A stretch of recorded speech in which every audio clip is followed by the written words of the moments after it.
கனிமுள்ள சஞ்சீவவை நீதிமன்ற வளாகத்தில் வைத்து சுட்டுக் கொன்றதாக சந்தேகிக்கப்படும் துப்பாக்கிதாரி நீதிமன்றத்துக்குள் நுழைந்தபோது பதிவான சிசிடிவி வீடியோ வெளியாகியுள்ளது.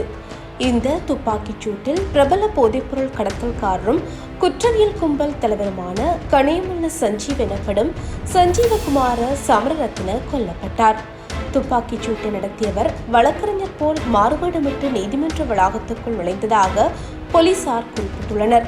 இருப்பினும் துப்பாக்கிச் சூட்டை தொடர்ந்து சந்தேக நபர் அங்கிருந்து தப்பி சென்றுள்ளதாகவும் அவர் துப்பாக்கியினை மறைத்துக் கொண்டு வந்த சட்டம் சார்ந்த புத்தகம் ஒன்று போலீசாரின் காவலில் எடுக்கப்பட்டுள்ளதாகவும் சந்தேக நபரை கைது செய்வதற்கான விசாரணைகள் நடைபெற்று வருவதாகவும் போலீஸ் ஊடகப் பிரிவு தெரிவித்துள்ளது.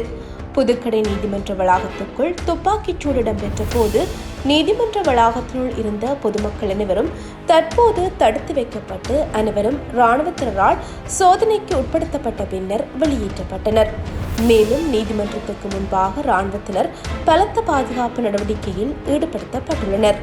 போலி கடவுச்சீட்டை பயன்படுத்தி நேபாளத்தின் காத்மண்டுவிலிருந்து கடுநாயக்க சர்வதேச விமான நிலையத்திற்கு வந்தடைந்த போது கடந்த வருடம் செப்டம்பர் மாதம் 13ஆம் தேதி அன்று கனிமுள்ள சஞ்சீவ குடிவரவு மற்றும் குடியகல்வுத்துறை அதிகாரிகளினால் கைது செய்யப்பட்டார் என்பதும் குறிப்பிடத்தக்கது.